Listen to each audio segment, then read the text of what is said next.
اللہ تعالیٰ جب تہجد میں دعا قبول کرنے لگتا ہے تو کچھ خاص نشانیاں ظاہر ہونے لگتی ہیں۔ یاد رکھو، اللہ آپ کی دعا تہجد میں قبول کرنے والا ہوگا تو آپ کو محسوس ہوگا کہ آپ کا اللہ سے تعلق مضبوط ہو گیا ہے اور آپ کے حالات میں بہتری آنے لگتی ہے۔ تہجد کیا ہے؟ یہ وہ نماز ہے جو ہم پر فرض نہیں کی گئی، تو پھر اس کا اجر اتنا کیوں ہے؟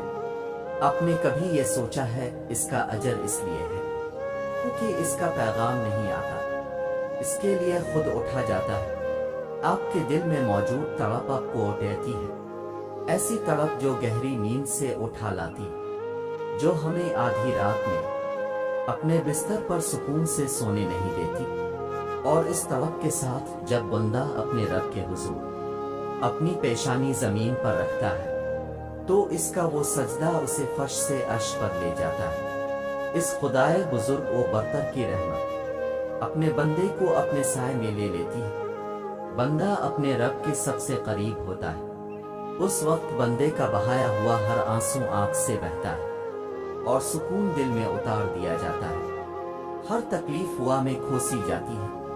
اس وقت رب اتنا قریب محسوس ہوتا ہے کہ لگتا ہے بس وہ ہمیں ہی سن رہا ہے۔ وہ ہمارے اندر ایک ایسا یقین پیدا کر دیتا ہے کہ اس نے ہماری مانگی ہر دعا کو قبول کر لیا ہے اور ہماری ہر خواہش کو صحیح وقت پر پورا کر دے گا۔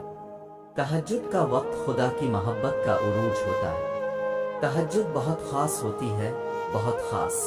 تہجد اللہ کی طرف سے ہمارے لیے ایک ایسا بند دروازہ ہے جو صرف تہجد کی عبادت سے ہی کھلتا ہے۔ یہ دروازہ صرف ان لوگوں کے نصیب میں ہوتا ہے جو واقعی اللہ کے قریب ہوتے ہیں، اور سب سے بڑھ کر اللہ خود انہیں تہجد کی طرف لاتا ہے۔ رہتا تو وہ خدا ہر طرف ہے، پر تہجد میں خاص سیاہ کالی چادر کے پیچھے رات کی اندھیری میں صرف وہی لوگ اللہ کو دیکھ پاتے ہیں جس نے اللہ سے بے پناہ محبت کی ہو۔ اس وقت اللہ اور آپ کے درمیان ہونے والی گفتگو، آنسو سے بھری ہچکیاں، دل میں کی گئی باتوں کی آوازیں صرف اللہ کے سوا اور کوئی نہیں سن پاتا۔ اس وقت تہجد کے سجدے میں نہ تو سر اٹھانے کا دل کرتا ہے اور نہ ہی آسمان سے نظر ہٹانے کا۔ اور اگر ایسا ہو جائے کہ کبھی اسی دوران تمہاری اللہ سے تہجد میں ملاقات ہو جائے اور وہ تمہارے روبرو آ جائے، وہ منظر تمہارے لیے معجزہ سے کم نہیں۔ تہجد پڑھنے والوں کے لیے معجزے غیب سے اتارے جاتے ہیں۔ رات کی تاریکیوں میں جب کوئی شدت سے اللہ کو پکارتا ہے تو سارے عرش والے اس کی جانب متوجہ ہو جاتے ہیں۔ پھر اللہ فرماتا ہے، کہو کیا مانگتے ہو، کہو کیا فریاد لائے ہو، کہو کیوں رو رہے ہو، اے دن بھر مسکرانے والے۔ پھر جب تم اپنی عرضیاں اسے سناتے ہو اور اس کے روبرو سجدے میں گر جاتے ہو تو وہ حکم دیتا ہے ان دعاؤں کی قبولیت کا جن کے جواب تمہیں لگتا تھا کبھی نہیں آنے والے۔ پھر وہ تم سے کہتا ہے، لو بھر دیا دامن تمہارا، یقین کی جھولی پھیلانے والے، کن لکھ دیا گیا ہے۔ اب میں تمہارے نصیب میں مان گیا ہوں، میں مان گیا ہوں تم سے، مجھ کو منانے والے۔ تمہیں لانا تھا مجھ تک یہ امتحان تو بس تھے بہانے۔ تہجد میں کچھ تو خاص ہے، تبھی میرے اللہ نے اس کو اتنی فضیلت والی عبادت کہا ہے۔ کچھ تو خاص ہے، تبھی اللہ اپنی اس عبادت کے لیے پہلے آسمان پہ آتا ہے۔